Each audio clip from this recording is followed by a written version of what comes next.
있지만 난 정말 하고 싶어도 못해 라고 할 수는 있지만 그런 신앙생활은 바리새인들도 얼마든지 했었어요. 신앙생활 할수록 그건 아니라는 생각이 많이 듭니다. 마음의 냉대, 그러나 입술의 존경, 이 견딜 수 없는 모순이 계속 우리 신앙생활에 있어서는 안 된다고 확신이 듭니다.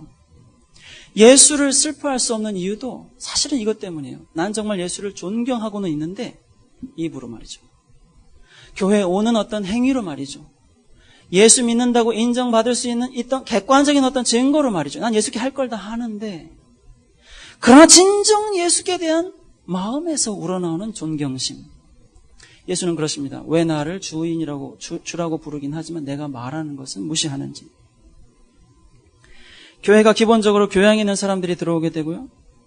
그러면서 교양이 있는 사람들이 생각하는 거창한 예수와 화려한 교회 예식과 그러면서 만들어낸 기본적인 갖춰야 할 것을 갖춘 기독교라는 것 속에서는 정말 이 당시 회당에서 말씀을 듣고 그 회당 사람들이 인정하는 신앙생활을 추구했던 사람들처럼 우리의 기준에 잘 안 맞는 별 볼 일 없는 예수, 그렇게까지는 존중해도 되지 않는 예수는 언제 발견이 되느냐, 그런 말까지 지켜야 돼?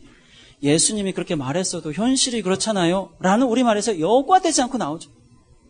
그대로 나옵니다.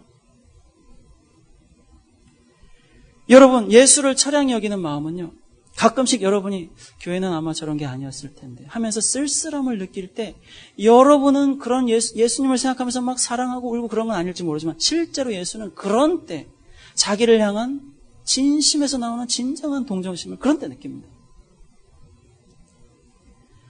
우리가 예수님을 처량히 여기는 게 정말로 맞을까? 아까 말씀드린 그 내비게이터 아들을 두신 할머니며 아들이 일찍 죽었습니다. 아들이 죽기 전에 예수를 그렇게 믿어달라고 아들이 방학마다 내려와가지고 어머니 교회 가셔요. 야, 이 나쁜 놈아, 내가 이렇게 서울에 공부하라고 보냈더니 그 내비게이터 가가지고 이런 하면서 이렇게 하시던 할머님이 아들이 죽으면서 어머니 꼭 교회 가셔요. 예수 믿으셔요.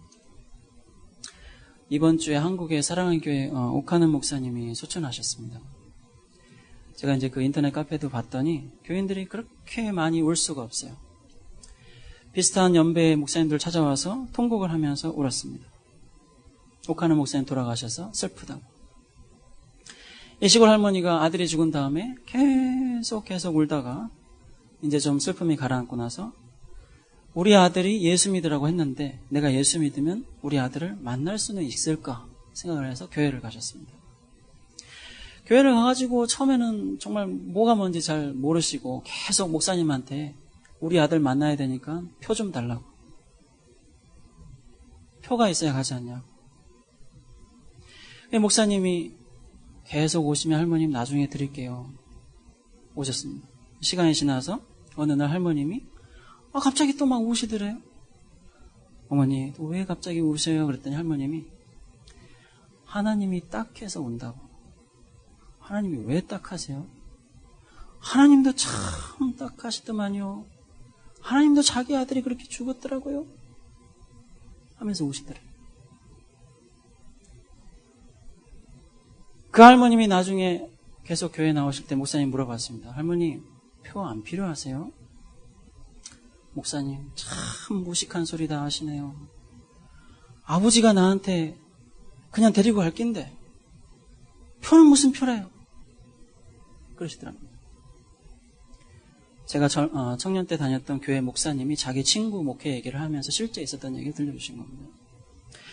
여러분, 신앙이라는 것은요, 아무것도 모르고 시작하더라도요, 하나님의 마음을 이해하는 동정심, 하나님이 자기 아들이 죽었다는데 얼마나 가슴이 아팠을까. 우리 아들 죽었을 때 나 그렇게 슬펐었는데 하나님도 정말로 딱했겠구만. 이게 믿음입니다. 이게. 예수님이 씻어야 될 발을 씻지 않고 내 앞에 있을 때 미안해하는 게, 예수님이 불쌍해서 나라도 뭐라도 해주고 싶은 게 믿음인 거예요. 위대하고 높으신 예수 앞에서 내가 엎드려서 나 이거 너무 힘든데 불쌍하지 않으십니까? 예수님 도와주시죠. 어쩌면 그거 이전에 있어야 될 것은 나보다 불쌍한 예수에 대한 진정한 연민이에요. 그게 믿음입니다.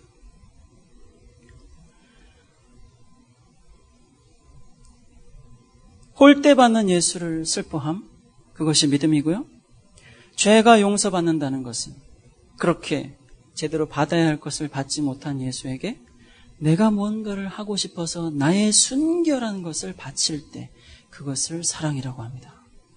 여자는 여기서 자기의 머리카락과 자기의 입술과 아마도 오랫동안 준비할 수 있었던 최선의 것으로서 작은 향수 한 병이 자기가 할 수 있는 모든 것이었습니다. 하지만 자기는 시몬의 집이라면, 시몬의 집에서 예수께서 그렇게 될 것이 뻔하다면 난 반드시 예수께 나의 이 작은 것을 해야지라는 결심하고 찾아갔었고, 그 자리에서 자기를 손가락질하는 예수님 뺀 모든 사람 앞에서 자기의 입술과 자기의 머리카락과 자기가 가진 모든 재산이었을 법한 그것을 드림으로써 실컷 예수에 대한 미안함을, 예수에 대한 고마움을 그 자리에서 표현할 수 있었던 겁니다.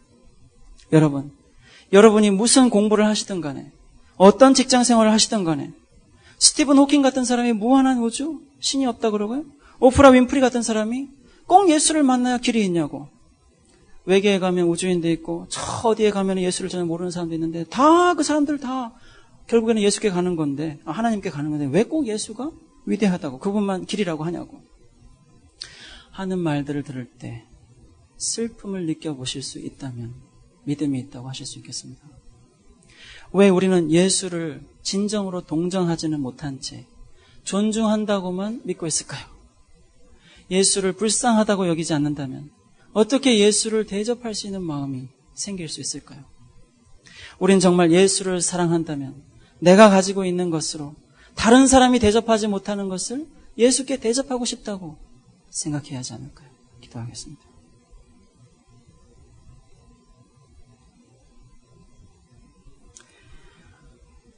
주님,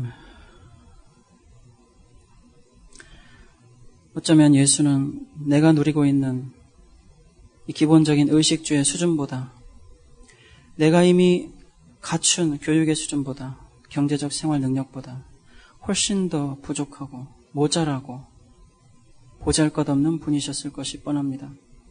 그럼에도 불구하고 우리는 처음 예수를 만났던 사람의 고마움, 미안함, 예수의 진솔하심에 대한 감동이 없이 다만 우리가 원하는 예수의 모습을 만들고 그 앞에서 나의 신앙생활을 유지하고 싶어 하지 않는지요. 진정으로 대접받지 못하는 예수, 교회 안에서, 사회에서 무시당하고 있는 예수를 가슴 아프게 느끼지 못한다면 어떻게 예수를 존중한다고, 어떻게 예수께서 나를 도와주시고 보호하신다고 확신한다고 할 수 있을지. 주님, 예수의 홀대의 받음에 대해서 슬퍼하고 이 예수의 나를 향한 친절하심에 감사할 수 있는 이 믿음을 원합니다. 주님, 이와 같은 믿는 자들에게 이 믿음으로 구원받을 것이라고 말씀해 주시옵소서. 주 예수 그리스도의 이름으로 기도드립니다. 아멘.